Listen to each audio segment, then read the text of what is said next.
Gallegher, Gallegher, Gallegher. Oh, Gallegher, Gallegher, wearing out his shoes, nosing around for who, what, when, where, how, what, when, where, why, what, when, where, news. On this program, we're bringing you another story in our series about the golden age of the American newspaper in a period of our nation's history fondly remembered as the gay 90s. Now, back in those days, life was a lot more simple and relaxed than it is now.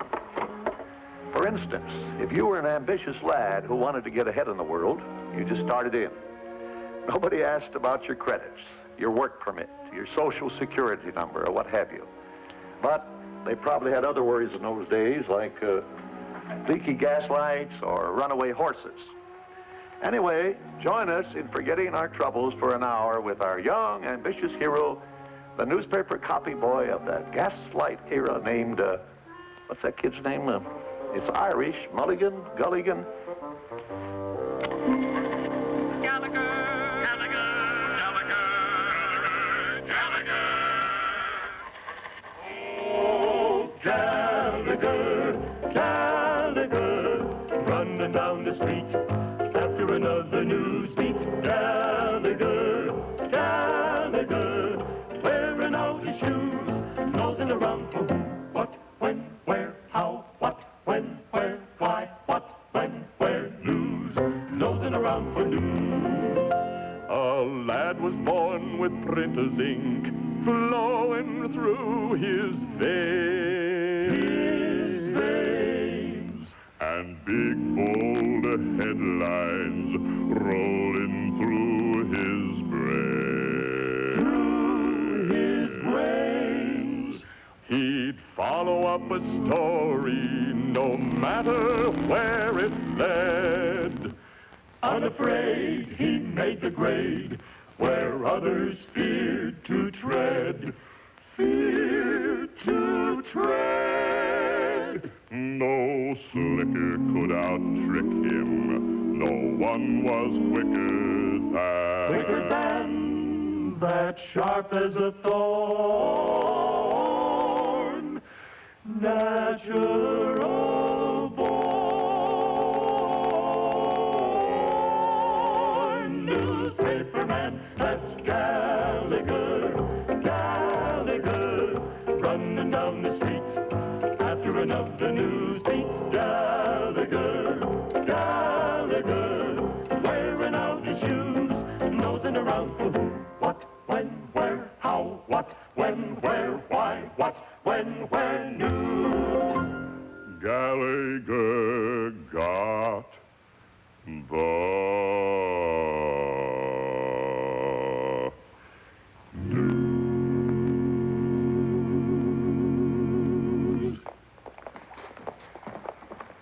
Morning, Gallegher. Morning, sir. Yeah, what's your hurry? Haven't got time, Officer Madden. Mr. Crowley's waiting. Well, so am I. The entire police force is waiting for the verdict. Oh, it's going to be the end of many a career, I'm thinking, including me own. So I've got just as much right as your boss to know all the latest developments. All right, now, how goes it with our captain, huh? Nothing much against him so far. And there won't be. You mark my words, there won't be. The captain's honor is as pure as new fallen snow. Yes, sir. It's a frame-up, you know. That's the only way that I can figure it out. Yeah, maybe. But look, I got... If that's not the case, you see, I think maybe the captain is protecting one of his own men. Yes, that's it. Oh, he's a hard man right enough, but he's a just man. I'm telling you, there isn't one man in that entire police department that wouldn't, if he was put to the... Where did that fella go?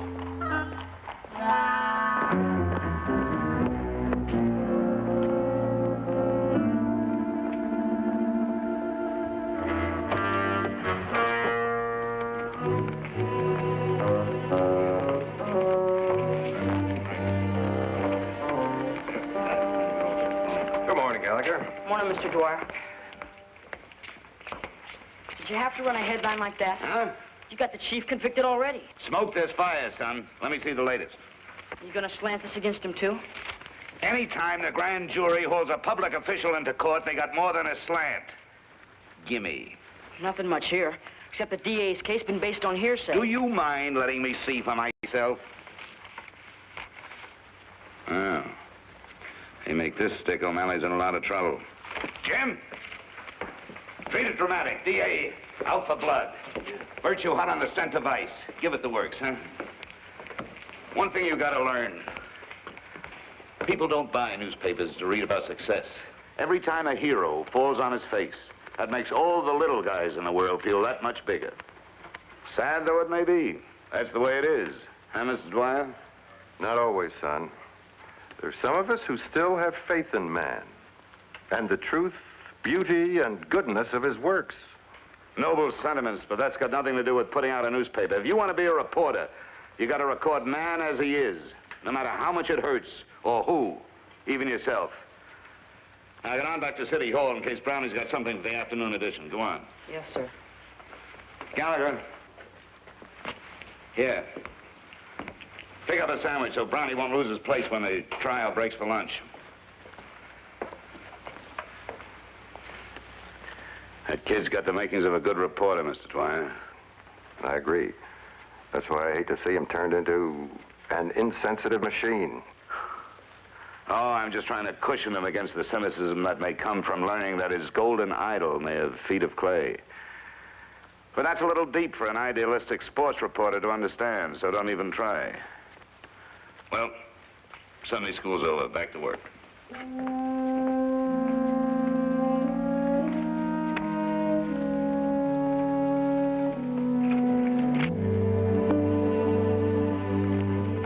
There's no... Oh, how do you do, sir?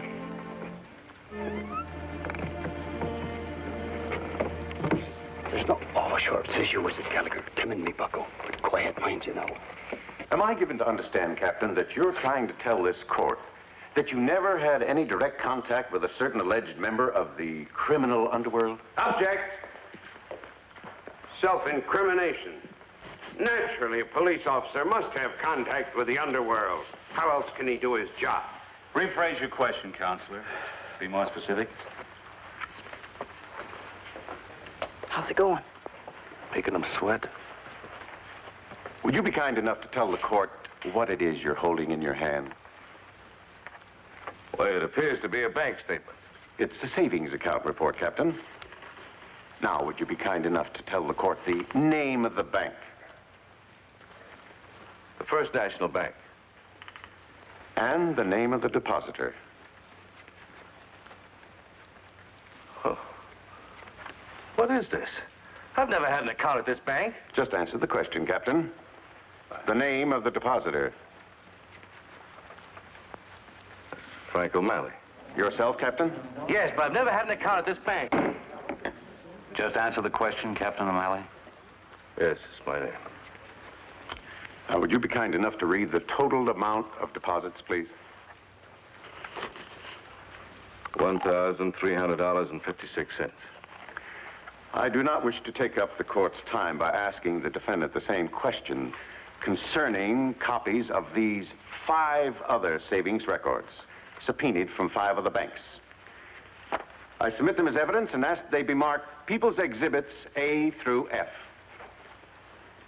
Now, suffice it to say that all are in the name of Frank O'Malley, all are over $1,000, and all have been deposited by the defendant since he became chief of police of this fair city last November. Objection. Objection. I would like to ask the captain how he amassed so much money on his salary in so little time. Objection. Mr. Prosecutor, please. Rules of order, procedure, and evidence, if you please. I respectfully request to recess, Your Honor. We have a right to examine the evidence. This comes to us as a complete surprise. Well, since it is close to the noon hour anyway, this court is recessed until 2 o'clock this afternoon. Here, rush it. You can still make the afternoon deadline.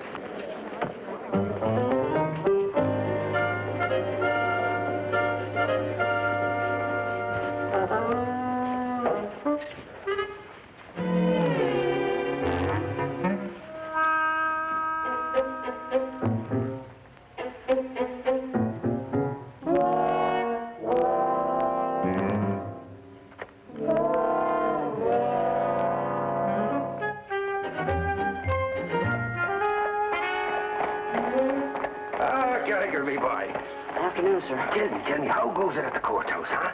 Pretty good. Well, now, in what way? It's a long story, sir, and I haven't time now.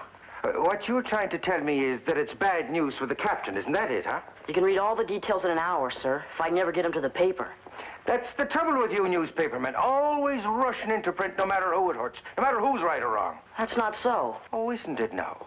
Are you trying to tell me that your newspaper is on the side of the captain? Newspapers don't take sides. All we do is tell the facts. Facts, is it? Well, now, let me tell you that facts can be just as twisted in newspapers as they can in a court of law. Well, don't argue with me about it. If you have a complaint, write a letter to the editor. Write a letter to the editor. Write something someday. Those bank records are kisses of death. Drop that off at composing on your way back to City Hall. Tell them to set it up just as Brownie wrote it, hot off the griddle. We'll run it as an extra. Can't you hold the extra till the defense gets a chance to tell their side? Oh, you know better than that, kid. We gotta strike while the trial's hot. But what if the captain's innocent?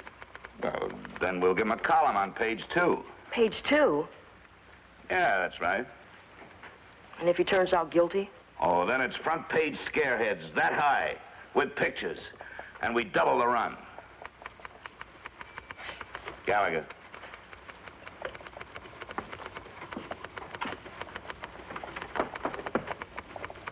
Frank O'Malley and I grew up in this town. We went to school together. He was and he is my friend. If he is hurt, I am hurt. But that has nothing to do with getting out a newspaper. I've got to print the facts as they are. That's the nature of this crummy business. Now get out of here and leave me alone.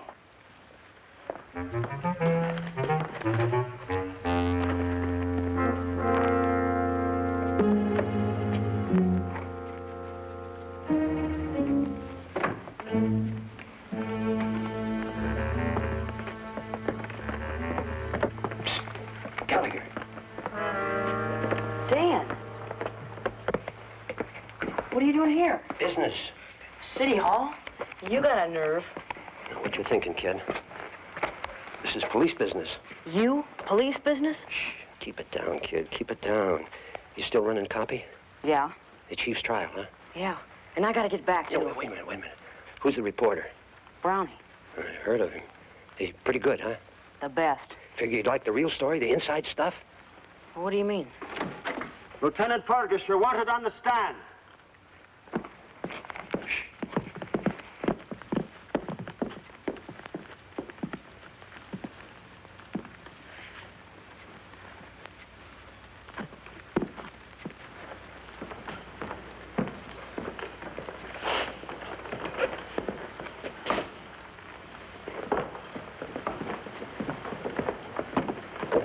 How would you like to bust this case wide open? I just got a hot lead from Dan the Dip. Dan the who? Dip. Pickpocket. Used to live on our street. What's he got? The name of the guy who's framing the chief. What'd they put Detective Fergus on for?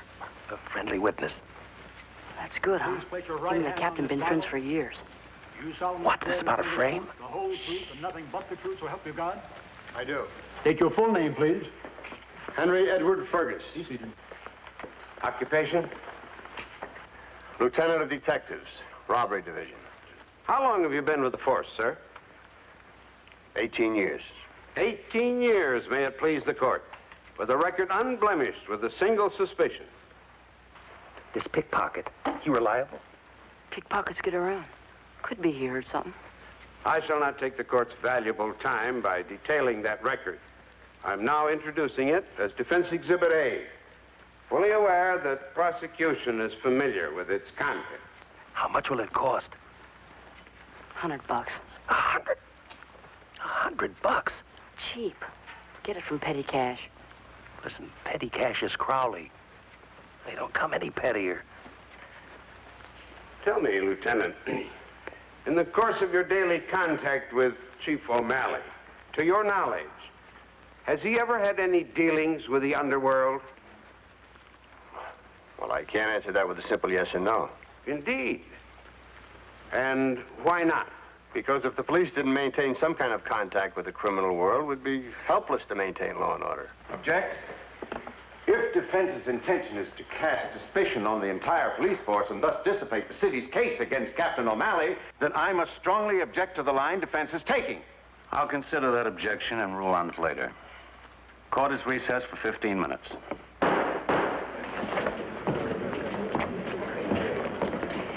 Where can I find this guy? I'll take you. Oh, no, you don't. You stay out of this. How? I'm in more than you are. Listen, kid, one of these days you're going to wangle your way into one story too many. You done with that copy yet? Crowley's waiting. Give me another minute, will you? Boy, you're getting as bad as Crowley himself. Don't let it get you down, Frank. You don't know how it is by now. It's the secret sinners that always yell the loudest about sin. I appreciate all you're doing for me, Hank. I really do. Captain O'Malley, Well, hello, Gallegher. I want to wish you luck, sir. Thank you, son. I thought you ought to know the daily press is doing its part in finding the truth. Brownie and me got a lead that might do you some good. We're following it up tonight. Sounds like something for the police. It wouldn't be ethical to tell our source and you, sir. Not yet, anyway. Well, you be careful, son. Let's not stand in the way of an aspiring young reporter, Hank. Thank you again, lad. Thank you for your trust. Much obliged, sir. Keep the faith. It's too bad more people can't be like that kid. At least wait until a man's been proven guilty. Gallegher, you win, kid. Where do we meet the dip? Be in front of the office at 10 o'clock. I'll be there with a cab. And don't forget the $100.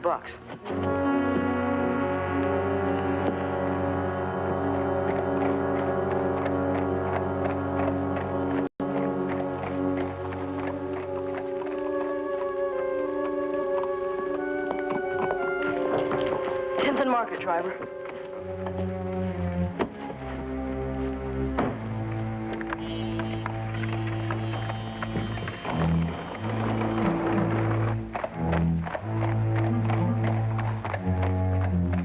This better be worth it. Did you raise the money? Just barely.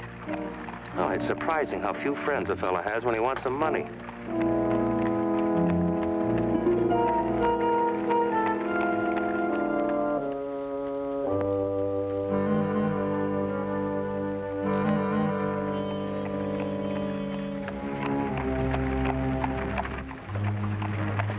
Driver.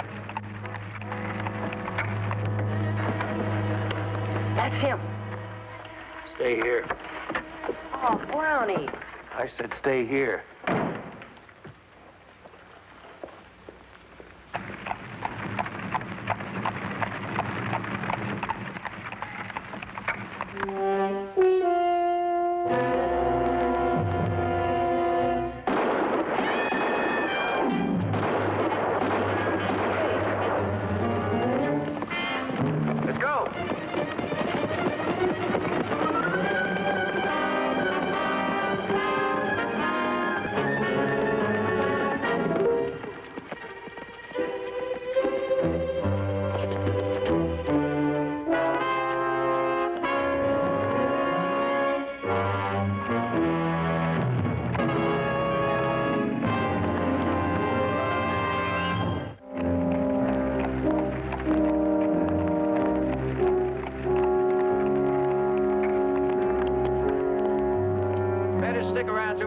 What the boss wants.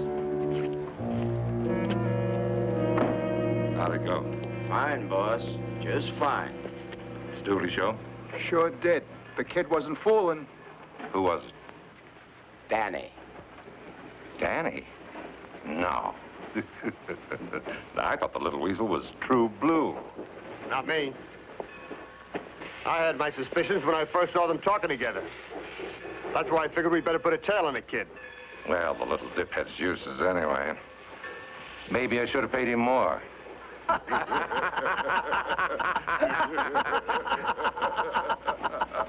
You're gonna be needing a carriage, boss. No, I thought he'd turn in. The O'Malley trial's been something of a strain. Give you a lift, Hank? No, I'll grab a cab somewheres. Can't say I blame you very much. Might be a little embarrassing if anybody was to see you and me together long about now, wouldn't it? Good night, boys. Good night.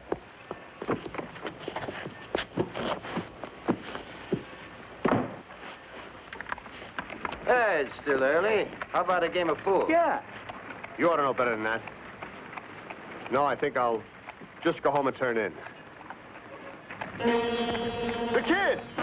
Hold up there!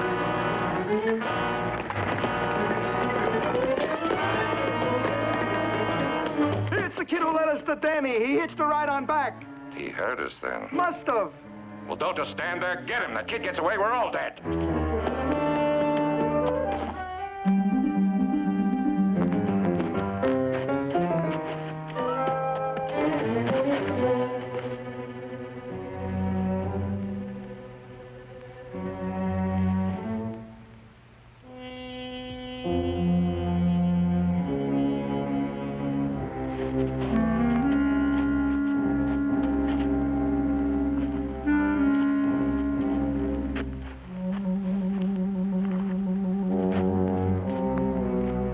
Be in here someplace. Go that way. Hank? Stay by the gate, Robbie. We'll flush him out.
For a kid.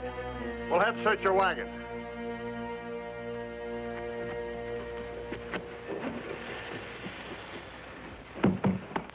He ain't back here. He ain't up here. He's got to be. But he ain't. Did you see a kid? Yeah, a kid ran in front of me back there. Where'd he go? I don't know. I didn't pay him no mind. All right, on your way.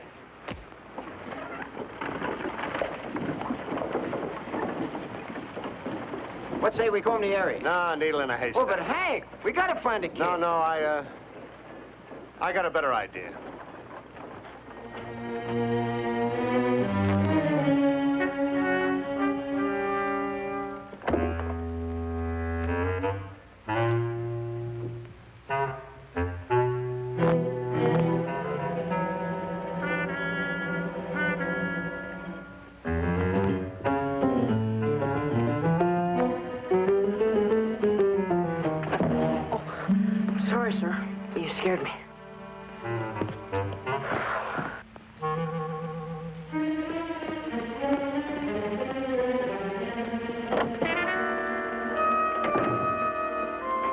evening, Mr. Clancy. Gallegher? I need your telephone is for the paper. Put it on Crowley's tab. 3897L.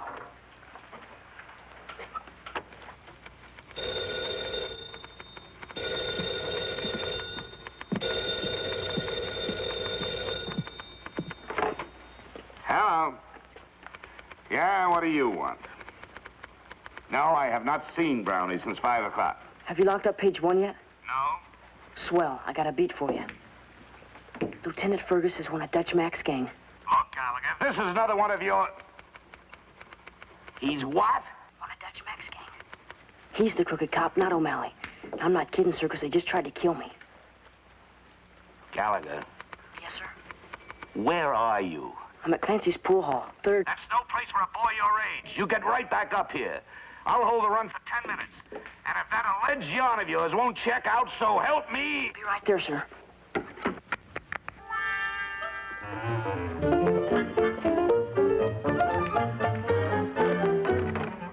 Kid of that age in Clancy's pool hall.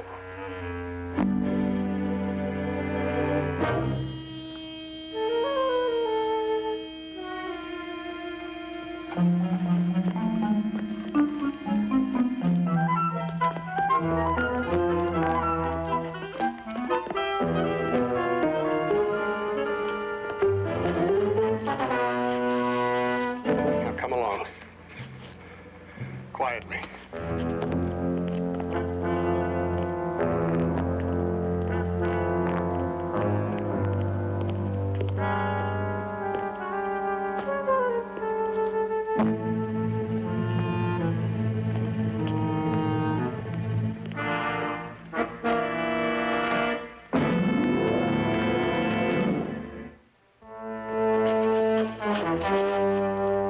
You know what you've done, boy, don't you?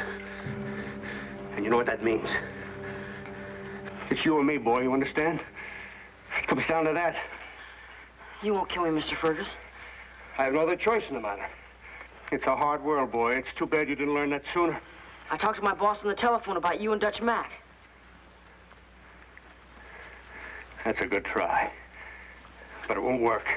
When Brownie gets back, they'll start putting things together. Without you, they couldn't prove a thing. But if something does happen to me, you'd be blamed. For an accident?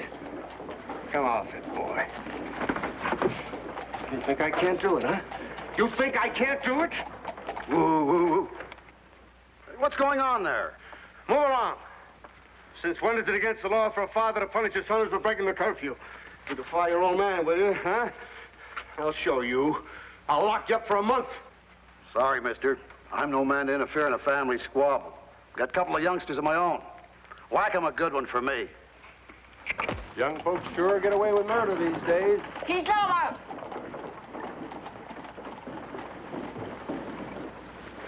One more peep out of you, and that's it. Come on.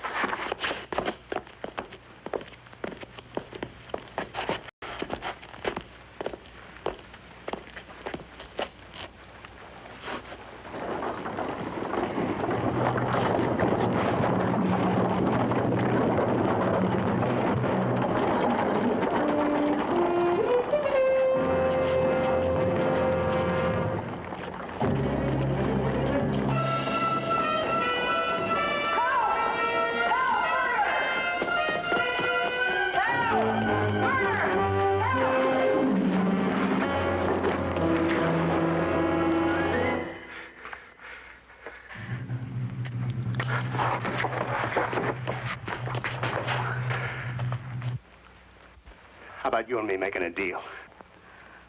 A deal? How good are you at forgetting things? Not so good, I guess. You think you could forget what you've seen and heard tonight? I'll make it worth your while. Is there anything you'd like to have or do? I can't think of nothing. Money? Uh-uh. Maybe you'd like to go to school someplace. School? Oh, yeah. A fellow needs a good education these days. And you'd go far. Look, I could get you in one of those fine military academies. They tell me the kids get to ride horses, and they have their own baseball teams with fancy uniforms, and their own gloves, even. I don't want to go to school anymore. All right, maybe you'd like to see the world. I could get you a job on a ship. a cabin boy. He could learn to be a sea captain. Well, how about that? I don't want to be a sea captain. What's the matter with you? Haven't you got any ambition at all? Yes, sir. What do you want? You name it. Anything you want, and you got it. I just want to do what I'm doing now. What? What do you mean, be a copy boy all your life? No, sir. A newspaper man. I offer you the... I ought to know better than to try to reason with a stupid kid like you. Come on.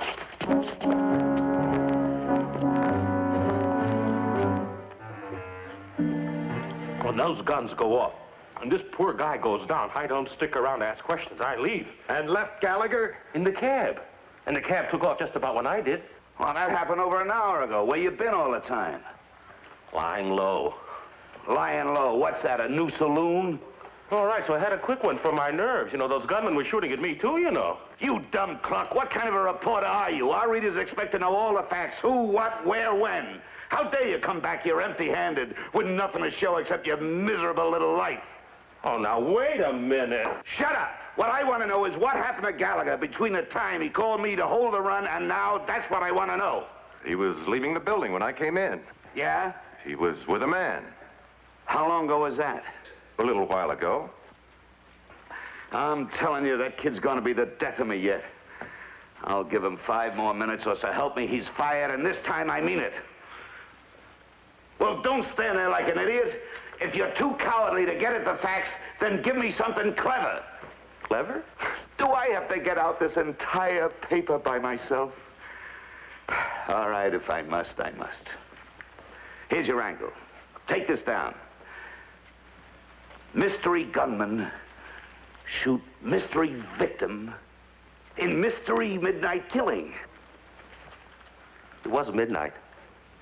This is a mystery. All mysteries happen at midnight.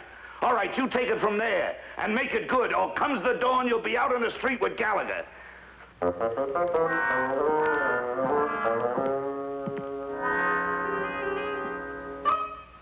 Mr. Dwyer. Oh, sorry, I'm still thinking about Gallegher. Did you or did you not cover the International Billiards Championship match tonight between Jake Schaefer and George Slauson? Of course. Well, then let's not leave those pool room bums standing around leaning on their cues. Let's give them some of your immortal words of wit and wisdom, shall we?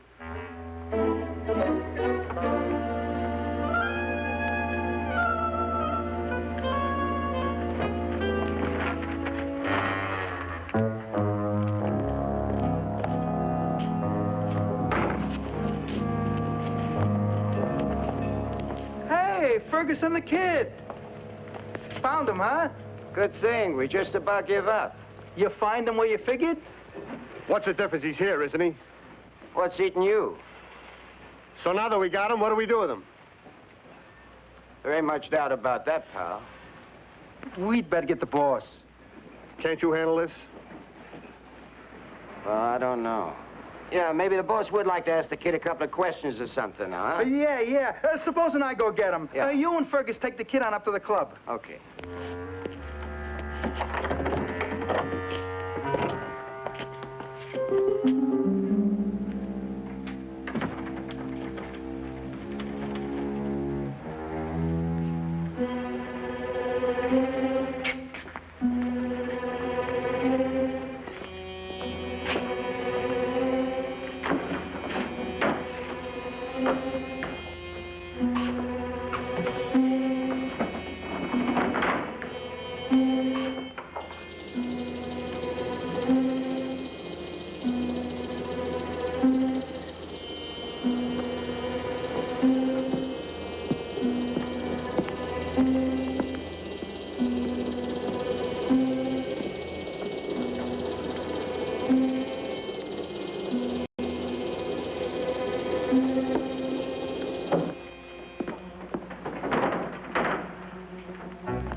Fergus, will you tell me something? What? How did you ever come to be with Dutch Mac? You're a born reporter, sure enough, aren't you? I'm just trying to understand about something. I mean, I think I know why Dutch Mac is what he is. He's a crook. Maybe he was born a crook and never did know right from wrong. But you're different, Mr. Fergus. Yeah. I'm thin and he's fat. You're a policeman, sir. A crooked cop.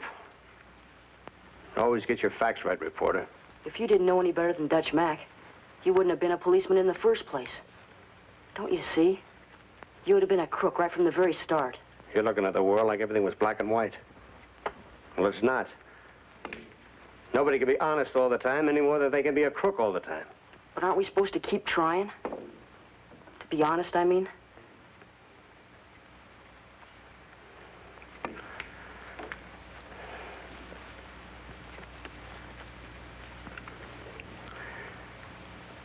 When I was a kid, I wanted to be like you, too. I wanted to be somebody, do some good. So I grew up and became a cop. For a while, everything was fine. Simple, honest, black and white. And something goes wrong. Maybe I put being important ahead of being good. Or maybe I just felt sorry for myself. Honest but poor. A sucker. I don't know. Except one day, Dutch Mac asked me to do him a favor.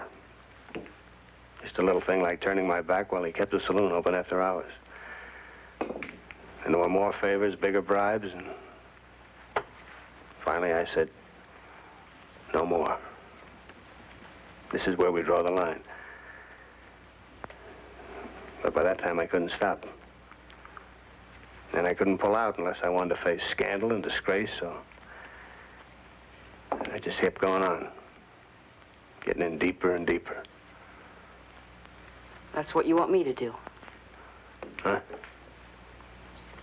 If I'd go to that fine school like you want me to, or go away to sea, then I'd be turning my back just like you did, wouldn't I?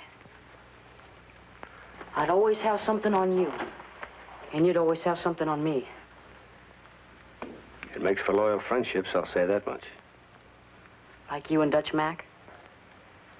You never heard about honor among thieves?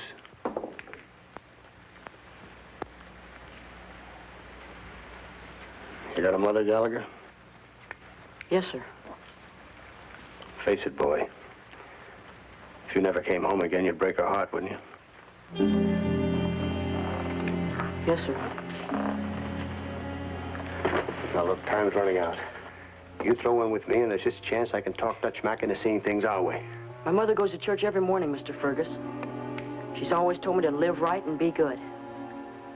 She's always said she'd rather see me dead than fall into the ways of sin. Pious talk comes easier than deeds. I'd like to do what's right, but I'm scared. Well, you're not alone, boy. I never had any kids. Just me and my wife. But if I could have had a son, he'd come awful close to what I had in mind.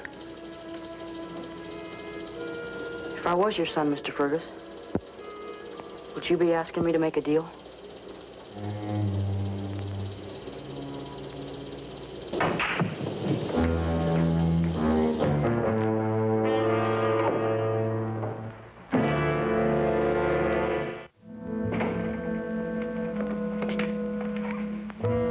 So this is the kid, huh? He knows far more than a boy his age should know. What'd you bring him here for? Why didn't you handle this yourself? Well, it's not easy, Mac. It ought to be obvious even to you. Doesn't seem to be a very happy little boy, does he? All right, come on. It's rough enough on him. Oh, so that's how it is, huh?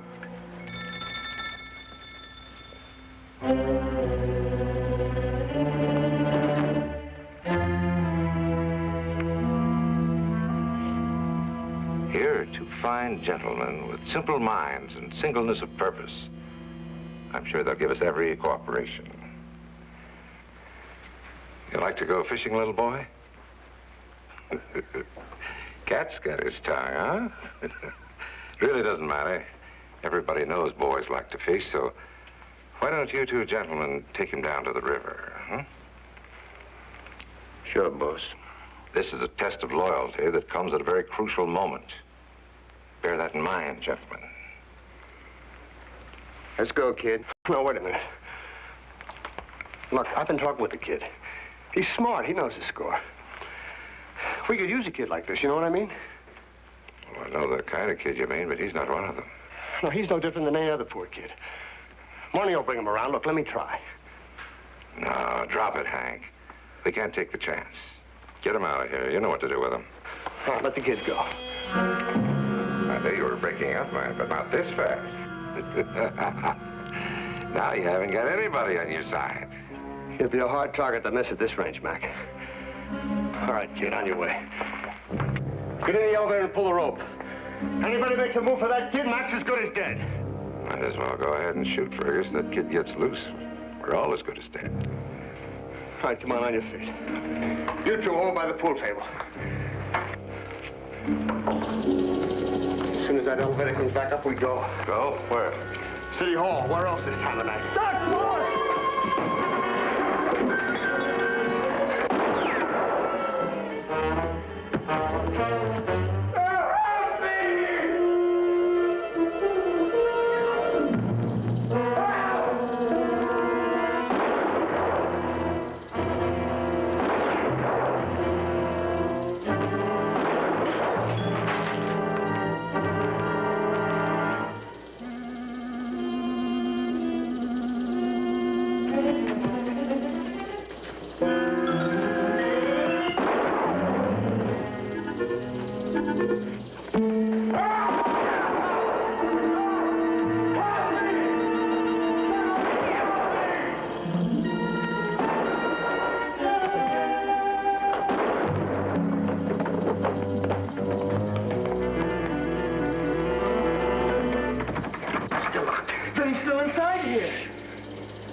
Did you get the kid?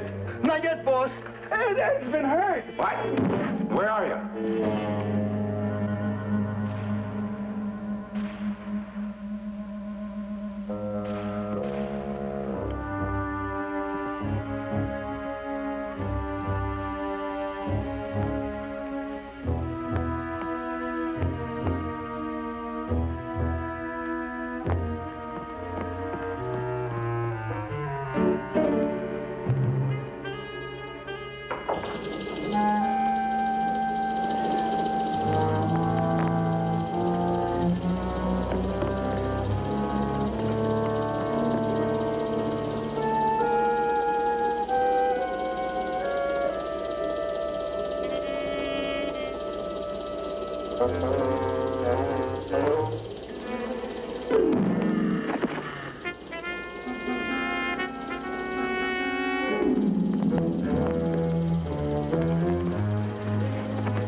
Drop the gun.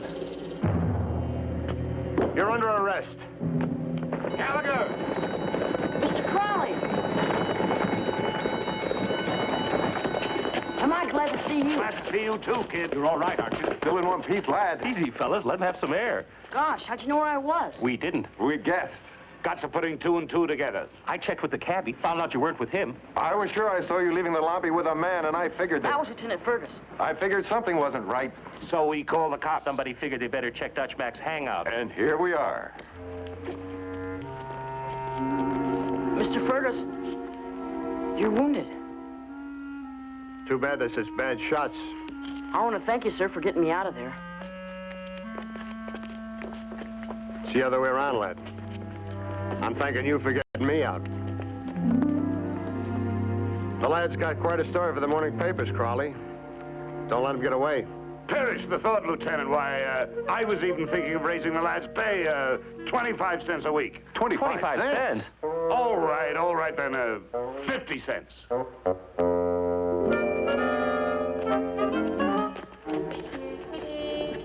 Mr. Crowley, would you like an exclusive on how Dutch Mac just lost his stranglehold on City Hall? Would I like an exclusive? Let's not stand around here snapping at flies. Come on.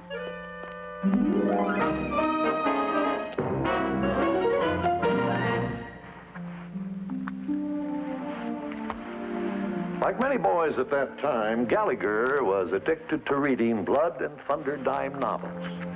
An addiction, of course, that's supposed to lead to a life of crime. Well, as a matter of fact, on our next program, it does. Right into the criminal activity of a notorious bank robber and gunman. This can't be Gallegher. Yet on our next program, something seems to change the curious copy boy. Oh, I'm sorry, sir. I was so busy working, I didn't see you coming up. In fact, when this safe-cracking, fast-gun fugitive appears, nothing's the same. It just so happens last week I seen Zip White in the First National Bank. Son, please, save your breath. If I told you once, I told you 100 times. I'm paying you to be a copy boy, not a reporter.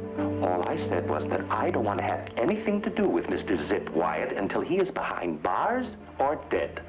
Cops afraid to make arrests, reporters afraid to follow leads. Boy, what's the matter with your generation?